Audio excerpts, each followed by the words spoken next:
Hello there, everyone. TheAndrata here, and welcome back to episode 28 of our Enigmatica 6 Expert Let's Play series, where today we're talking about a lot of changes that happened. It's a new pack version, so there's some updates to some recipes. I've done some work off camera. We get into nature's aura and do some rituals, and we get into bee breeding too. Lots of stuff to do, so let's get started. Hello, my friends, and welcome back to another wonderful, glorious, beautiful day here in the world of TheAndrata. Where today we got some changes to talk about, some updates to the pack. We are currently running version 1.1.2 of the mod pack, which had quite a few changes. That's happened. The biggest change that I have seen here there's a lot of changes, lots of removals, lots of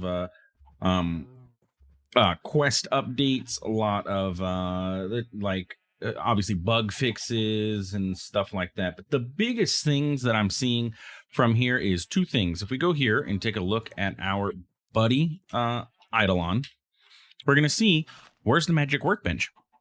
Well, it's gone. The magic workbench has been removed. Apparently, it's super buggy, and had a duplication glitch where you could put one netherite scrap in there and get 65,000 of them out of there or something. I'm not entirely sure. I saw a picture of it on the GitHub. I'm like, that's a little broken. So yeah, it has been removed and replaced with other methods to do the things that the magic workbench had. Like, for example, if you remember last episode, we crafted the luminous crafting table, the beginning crafting table from Astral Sorcery. And it now requires a God Forged block, which requires you to set up a God Forge to do all this stuff. So to be honest with y'all, I'm kind of glad that I got this set up ahead of time before we needed to do any of that stuff. As can be seen here with our pack update, my config changes have, been unconfigured. So I'm gonna have to remember to go back in there and do that. My chunk loading is still good, so we're good to go with that. But my map is gone again, so I'm gonna have to remember to go back in and fix that. But yeah, outside of that, so that has been removed. The factory block placer has been disabled in expert mode now. Nice, yeah. Lovely. So we can't use that anymore to automate. Apparently, it doesn't respect game stages. Like if we press F3 here and we look over in this area, we're going to see game stages. So if I hold shift, we're in game stages count 1. Anyway, what that is it's used to control when you can do certain things in the mod pack. For example, when we get to the nether, we can only place the blood altar in the nether until we get to a tier 4 blood altar. The factory block placer didn't respect that though, and it would allow you to place the blood magic altar anywhere you wanted to. So yeah, it was disabled. It makes sense why, but a little bit bummed. We can use deployers. It was mentioned in the comments that we can just use deployers to do the placing, which is true. So we can get that set up eventually. You may see a couple different changes around our base here in between episodes. I've worked on a few different little things. The first being we now have a dank. Dank is fairly easy to craft because I had the honeycomb blocks and I wanted to make sure I made this before I accidentally used them. I went ahead and crafted this, so everything is fairly easy to craft. The common black hole unit is just aluminum sheet metal and machine frames, which we've already made, and we've already made aluminum stuff, but it's just aluminum plates. Makes 4 of those, so that was super simple to craft.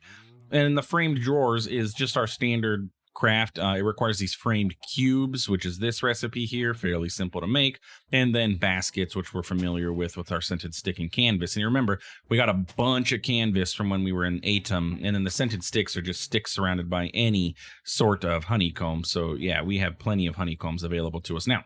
So that made us a dank. Now, if you've never used the dank, it is one of the most fantastic, best mods available for modded Minecraft, second only to Time in a Bottle. But what it is a backpack, essentially. A backpack that has so many slots depending on what tier of dank we have. We have a dank 1, and each slot here can have 256 of any one item stored inside of it. And we have a total of 9 slots. So what we can do is switch this from bag mode to construction mode. And in bag mode, it has a couple different options here. So you can choose it to pick up your items. You can have on normal where it's not going to do anything. You can have it pick up all of the items. You can have it pick up filtered, so that would be these guys here, or we can have it void pickup, and that's generally the option that I have it set to. And then we can have it ignore tags. So like if you were to put an ore in here and then you chose to use a tag, it would pick up any kind of ores that you had because it's going to use the forge ores tag. Yeah, anyway, but what I generally tend to use it for is this void pickup option. So say you're down and you're in your basement, you're mining and everything, and you're getting a bunch of dirt, like a bunch of dirt. Well, what happens is if we have dirt, so like for example, we currently have 253 dirt in our dank, right? So if I switch over here to our ads, we have 253, which means if we get 3 more, we're going to max it out, right? Because it can hold 256 per slot, as can be seen on the tooltip, 256. So if I go ahead and break 1 more, it's going to pick it up. But look, only 256 are in here. It's not going to give me any more. It didn't end up in my inventory here. We just have 256. And so what it does is it voids items that are in its inventory that when you get excess. So it's absolutely fantastic for mining. You're getting a bunch of cobblestone, filling up all your inventory. Dank Knoll will take care of that. It can also be used for building, as you saw. If I am in construction mode here, I can shift scroll wheel and I can change which block. And if you look down here in this corner, you'll see what block it's currently set up to. We can scroll and we can place whatever block that it's on. We can do, spruce logs if we wanted to, and so on and so forth. So yeah, super great for that. And if we're on spruce planks here, we can middle click with our mouse wheel and it'll change to whichever block you're looking at. So it respects the ability to look at different blocks. So it's just, yeah, super great. So I've preloaded it with a couple items that we're probably going to get a lot of, as we go. Our base is made out of spruce and spruce logs, so we have that set up. We have like netherrack, and when we're in the nether, sand, dirt, and things like that. We can upgrade this as well if we wanted to. That just requires redstone honeycomb, so we're gonna have to go get that. And then magic clay. I don't have any redstone honeycombs yet, so we need to get a redstone bee. Maybe we should add it to our to-do list. Bee. Is that a tier 2 bee? It is a tier 2 bee, which means that it is made with another thing. It's made with mutation, so we'll look into that. The Beepedia is going to be our best way to figure out those mutations, but we'll talk about that in a moment. Before I go to sleep here, well, actually, I'll go to sleep and you'll see, boop, instant sleep. I went ahead and made the sleep charm so that we don't have to worry about sleeping, and it slowly reduces the insomnia counter so that we don't have phantoms spawning. We really didn't have to deal with that much, the phantoms, but I wanted the instant sleep.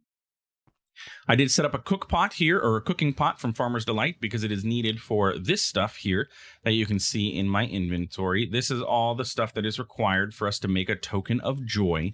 So I went ahead and pre-crafted all that stuff, except I forgot to grab the gold leaf, apparently. It is 1 gold leaf. Yeah.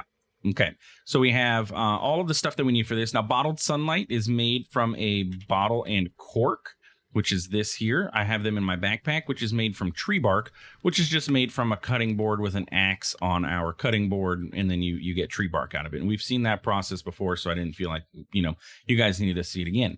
A sun metal blend we've made, bottled sunlight. All you have to do to get the bottled sunlight is just, I can demonstrate that for you. We can grab the bottles and corks. Yeah, there we go. All we have to do is right click and bam, we got it. And it depends on what dimension you're in as to what you're going to be able to bottle. Like in the nether, we bottle fire or something like that. And then actually we can just look it up. Bottled. So in the nether, we get bottled ghosts in the nether, and it removes aura from the area. The end or the underguarding gets us bottled darkness, and then substance there's no recipe for substance apparently. So yeah. And then that takes care. Oh, I meant to keep one of those bottled sunlights. That's why I had 2. And I had made extra anyway. So yeah. That's all that stuff. So then we have the only thing that's different here that was complicated to make was the golden apple. And it really wasn't complicated. It was just a cooking pot, 2 gold dust, and enchanted ash, which remember is just bone smelted, an apple. And then that makes a golden apple. Bam. And we just put it over here, and we put a magma block underneath because it needs a heat source. And there we go. So that takes care of that. because we're going to get into that today, because we need that in order to do a couple other things that I've been wanting to work on, specifically getting the bee breeder so we can start breeding some of our bees. Breeder, which is this guy here, and it requires 2 of these tokens of joy, which is what we're working towards now. Okay, so that's that. What else did I do in between episodes here? I activated some more slots for our trinkets because I had gotten this creeper trinket that stops creepers from targeting us. So I was like, hey, let's add that. And I didn't realize I have luck coin, which gives us luck 2, which is essentially fortune. And then miner's pick improves our mining speed. And then our next recipe cost is 35 levels. So that's that's that. And then finally, the last thing that I worked on in between episodes was actually 2 things. Let's go take off over here. It was mentioned by Rodanosaurus Rid from the development team that we can set up a automation for our silk moths. So if we just set up in which this one's kind of not playing nice, but if we put a bamboo spike, all that's required for the silk moth nest to actually generate silk moths is 1 air block. So as you can see, there is a block of air just right in front of this, and then I have bamboo spikes set up. So what happens is the silk moth actually yeets the moths out, and so they immediately hit the bamboo spikes, and then I have a factory hopper here that picks them up and then pops the silk fiber into here. So we have this automated.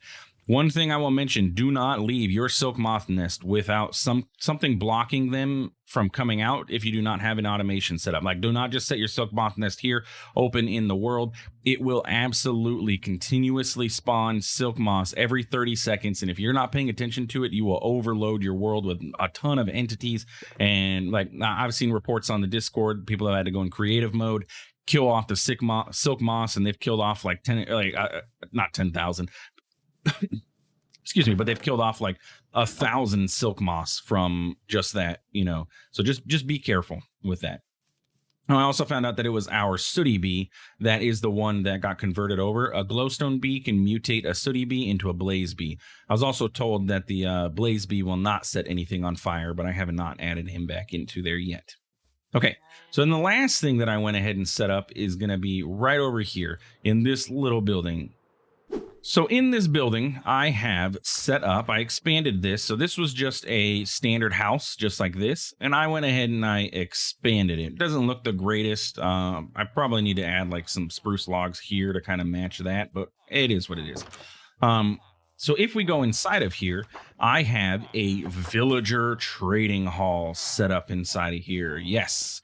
So I've been spending time cycling through recipes here for these guys, and we'll talk about all that we did to get the villagers in here, which I still have some here that I have saved. I didn't go ahead and grab these guys, so I think this dude's a nitwit anyway, so it may not even work. But I just we have villages all over the place, so I just went to we have a waystone set up over here in this village somewhere down south, I think. We scroll all the way down here. No. Well, there is a village over here. Anyway, I explored some of our villages. I can't remember where the waystone is. There's a village for somewhere around here where we had the Archwood Forest. It's up here, right? Yeah, up here. There's a village here, so I went and grabbed some of the villagers from there, and then whatever villagers were alive around here that were just walking around, and then there's still these guys that are trapped. But what we did, so I set this up. So basically, this is just a wall of stuff. Above the villagers, I have a spruce trap door so they can't get out, and then they have their respective block here, and then above them I have just a piece of glowstone so that it stays lit up in here. But that's basically all you have to do to get a villager trading hall, is just set up your villagers just like so, put their block in front of them, and then pray that they actually take the trade that you want. And then you can cycle through your trades by just breaking the block and then replacing it, and they'll cycle through. You're going to see here a lot of the villagers are angry at me. I kind of, when I was breaking and placing the blocks, I kind of smacked a few of them. So they increased the price of their trades, which is great. But I locked in the trades on some of these. So like this guy, he'll buy wheat, 21 wheat for emeralds. Perfect. I have a spot here for wandering traders, and I have 2 wandering traders captured in a soul gem. Now, wandering traders do despawn after, I think it's like 40 minutes or something like that. So you can't leave a wandering trader sitting in here. So I have them set up in their soul gems so that we don't have to worry about that. We have a cleric set up here with our brewing stand, and I have gone ahead and I have leveled this guy up a lot. Basically, gold ingots is what we were able to level him up with. So I gave him a bunch of gold because we have quite a lot of gold. But the reason we did that is because he gives us ender pearls. So we can now buy ender pearls as needed with emeralds.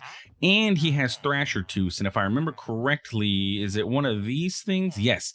The token of fear required thrasher tooths. So that is really awesome to be able to have those available as a... Oh, I just realized that's backwards. He gives me emeralds for a thrasher tooth. Son of a gun. Okay, well, we're going to have to go find a thrasher then. So that's him. We have our bee guy here. He trades me 1 emerald for a block of beeswax, which is a fantastic trade. And so I did a lot of those. Like I traded a bunch of emeralds for these, which unlocked his stuff. And doesn't have the greatest trades. The obsidian bee, we're definitely going to grab. The slimy bee we'll grab. But other than that, there's nothing super crazy here that he has. The beeswax blocks are nice. I moved our market over here so we can trade with the market. And then we have a Fletcher here, which is where I started getting all of my emeralds, because he trades sticks for emeralds. So that's what I started with, was sticks to emeralds to be able to get a bunch of emeralds, because we can make sticks fairly easily. And then I traded back some arrows and stuff to him to unlock some of these. And then I was like, forget it. He doesn't have anything super duper great. But sticks for emeralds is what I started with. And then I was able to get lecterns. Now, lecterns, if we look at the recipe, was actually kind of complicated to do because it requires a bookshelf, right? Any sort of bookshelf will work to make a lectern. It doesn't have to be a specific bookshelf, but bookshelves require books, and we have books, but we don't have a ton of books. And books are they're not the easiest thing to craft. Like, we have not set up any sequenced assembly, but that's basically our recipe for books. So I didn't really want to do that. I wanted to buy bookshelves from these guys. So I waited until we got a librarian who had a bookshelf purchase for emeralds, and we bought bookshelves from him to be able to craft the rest of these lecterns. This guy also has a trade for channeling, but it doesn't really matter to me too much. So we got this guy who had the bookshelves, and then I was able to, and I basically just placed the lectern down. Did you trade? No. Next, moved it down. So that's why it's that guy down there. This guy has a trade for paper into emeralds. And I'm like, okay, we have sticks into emeralds. That's not too bad. But paper into emeralds, that might be something that we could do.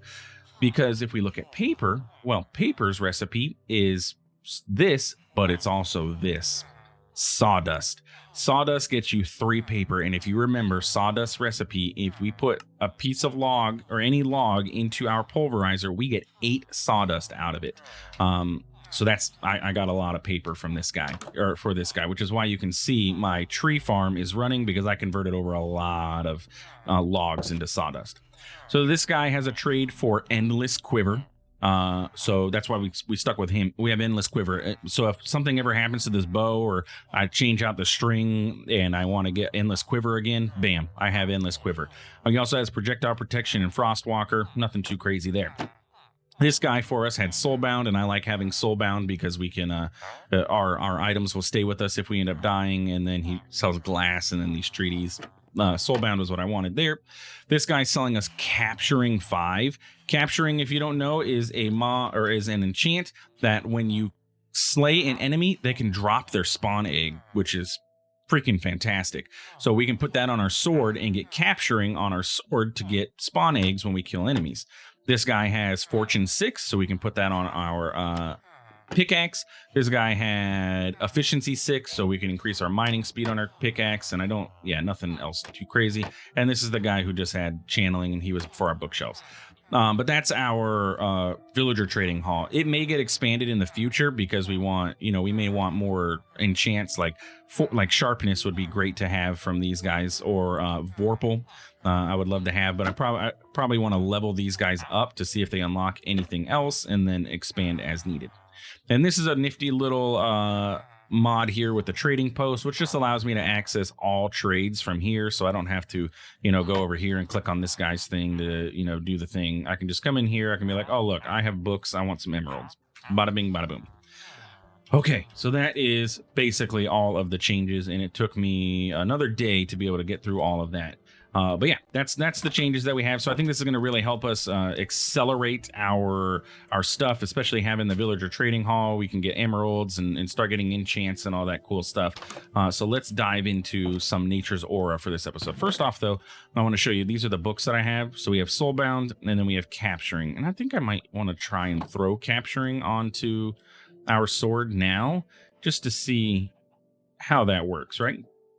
So that requires us to have 5 experience levels to put that onto our book, and it's going to use 101 of our magic capacity. Okay. And that's going to get us Capturing on here, which means we get a chance to get a spawn egg. And if you don't know, Apotheosis being in this pack means we can change spawners with a spawn egg. So it's definitely a good thing to be able to get spawn eggs. So let's get our Tome of Parisha out. I have it in here, right? Hello? There you are. And I can just get myself 5 levels. We can put this back in here. We can enchant our sword with Capturing 5. Bam. And now we have Capturing 5 on our sword. Easy as that. Go ahead and throw our Tome of Parisha away. And now, there we go. So let's get into Nature's Aura. Oh, and then I bought this Sunny Blossom from the Wandering Trader guy over there. The market dude. So Nature's Aura, right? That's where we're headed right now. I'm trying to work on making these tokens of joy. Oh, also, again, by the way, there have been some changes to some quests, but I went ahead and clicked all of these quests that had experience so that I can check them off. So I can go ahead and do our collection of rewards so that I can, get all of these rewards easier by just clicking on the button. So these are all the rewards I got, which is actually pretty good. The Cave Illuminator is pretty nice. We got a pig spawn egg and then a bunch of experience. 48 levels worth of experience, by the way.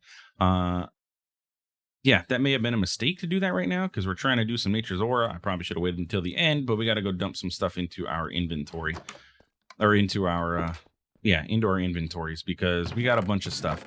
And we are about to run out of chests, too. So we got a Seared Lantern with Liquid Molten Invar in it. Flux Linkage Amplifiers for our machines, which finished another quest, by the way. Tall Slimy Grass, Demon's Dream, Warp Sprouts, Pig Spawn Egg. Cave Illuminator is a great item. It's very similar to Feral Flare Lanterns, where it will illuminate a cave for you.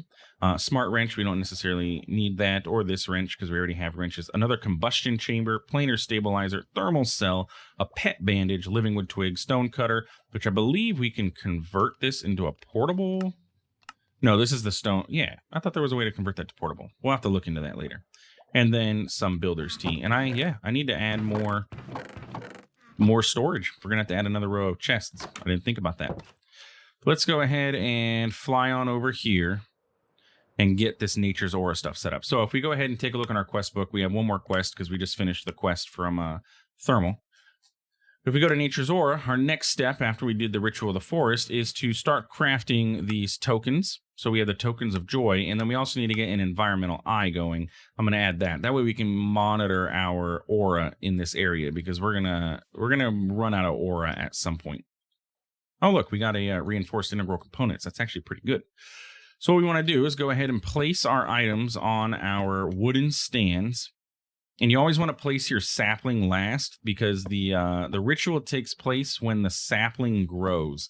So you don't want to place your sapling down, have it grow while you're still placing these down because these cork saplings, they're special.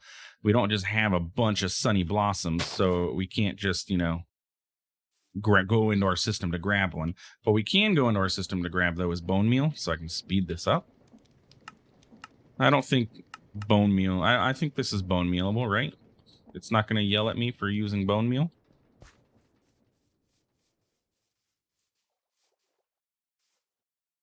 Go. Grow. Okay, so it grew. You going to do the thing?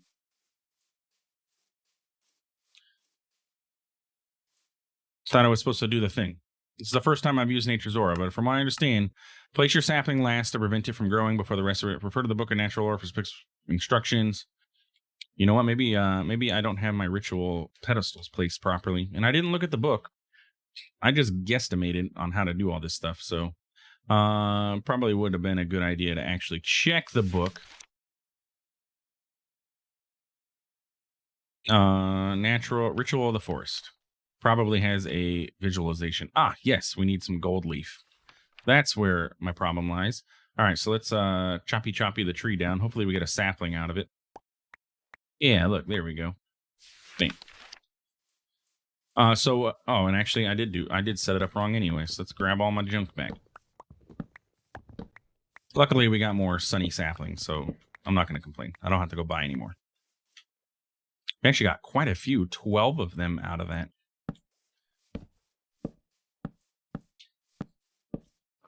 Okay, and then I need to get some gold powder. I'm just too lazy to go back to our base, so I'll just grab it from here.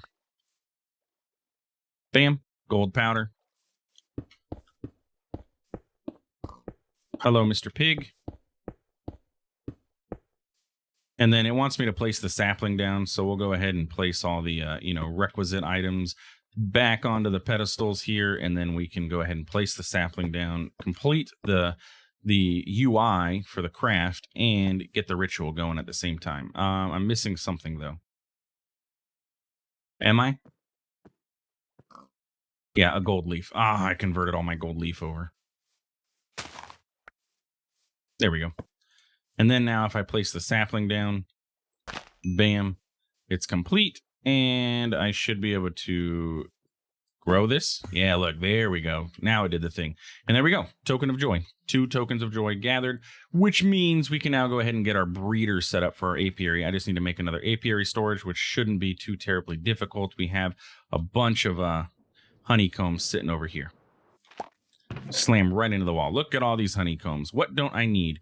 Beeper honeycombs. If I centrifuge you, you turn into gunpowder. Gunpowder is nice to have. I don't know if I need that much gunpowder right now, though. So let's go ahead and go home.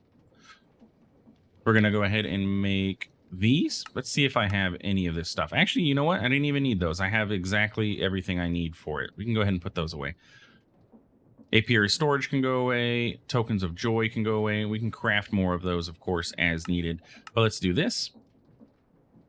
And now we have a breeder. So if we take this and we put it back here, we put it here. Oh, quickly. I knew that was going to happen. I saw that bee jump right over into that area right as I started breaking it. A little jerk escaped. And now I got too many bees in the hive right now, so I can't import them. As soon as somebody pops out, though, I'll be able to import. There we go. Okay. And then now I have to unlock him. And now we have a breeder. So what the breeder is a block that breeds bees for you. Instead of having to set up like a hut here where you feed the bees automatically and do the thing, this does it for me. So if I, for example, want the redstone bee, I need to first pull out my Beepedia, which is in my Akashic Tome. Is it? Spice of Life, Resourceful Bees. /home. Maybe it's in here. Beepedia. I swear I had a Beepedia. Do I have all the stuff I need to make this? I do. Okay. Well, we got our Beepedia. Now it says use on a bee to see its information. That's a lot of work. Is everything unlocked here? That'd be nice. Let's go to a redstone bee and see what this thing says. Is there a search too? There is. Redstone bee. Okay, so redstone bee mutations is it can convert andesite cobblestone over to redstone. But in order to get it, you need an RGB with a sooty bee. We're going to give the RGB any kind of flour, and we're going to give the sooty bee any kind of coal, and 100% chance it will convert over into a redstone bee. Okay, so that's what we need to do is get our RGB and our sooty bee out of our inventory. So let's grab our RGB and our sooty bee. We're going to put 2 jars here, and we're going to do sooty bee export and our RGB export. We can put these 2 guys here. And then we're going to put some empty jars here. And then I just need to run home real quick and grab some coal blocks.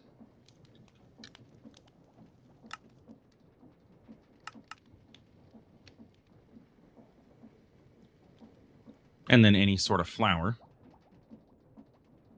And it says just 1, so that should be fine. And then if I grab 3 of any kind of flower, tall mystical pink flowers, those might work. I don't know why I grabbed 3. So if I do this and this, is it going to work? Yep, look, it is. So it's not the fastest, can be tick accelerated though. So the sooty bee is going to eat the block of coal, and then it's going to go over to the RGB, and we are going to tick accelerate it just a bit. And by a bit, I mean by 32. So there it goes. RGB, he's going to eat his flowers. Bam. And then it's going to turn into a other bee, and it goes over here. So we got a redstone bee. So we're going to want to do that whole process again, because we always want to have 2 of each bee. That way we always have 1 to breed with in case we need it. But that is bee breeding inside of the, well, this thing. So yeah, bee breeder, fantastic. Gets you the other bees. So now we can make ourselves an iron bee. We can make ourselves all the bees, really, like iron bee, or let's do ant bee tier 2. So these are all your tier 2 bees. So we can get the we have the redstone bee. We can make a clay bee, gravel bee, a shepherd bee, an aluminum bee, copper. I don't know what a frosty bee is. We'll see. Gold bee, iron bee, lead, all of our metals, everything that we have. That way we don't have to ever go back down into the mine. We can just have the bee do all the work for us, right? That's the goal. That's the dream, is to not have to do any work. Let's look at that frosty bee. What is that? That is a icy bee mixed with a clogged bee, and a clogged bee is going to come from the undergarden. So I'm gonna have to go hunt for one of these guys. So that's the frosty bee. What about the regal bee? That was the one that makes gold. That's a gold bee and a frosty bee. With the bling brought by the gold bee, the frosty bee can yield underground royalty. What do you make? Regal honeycombs. Regal honeycomb. What do you do? You make regalium ore from the undergarden. Am I going to need this stuff? Like, is this used for anything specific? Like, I'm not seeing any crazy crafting. Maybe I don't need a regal bee then. I'd have a gold bee on the list, right? I don't know if we need the regal bee. And then the clog bee, I need to go find. But yeah, anyway, that's bee breeding. So most of these are going to be fairly simple to make. Like if we look at the clay bee, it's probably going to be the gravel bee and the, let's see, mutations, or no, breeding. It's going to be a slimy bee and a rocky bee. Remember, we have a slimy bee available for purchase over there. I can grab that. The rocky bee, we already have one of these. They spawn in the wild.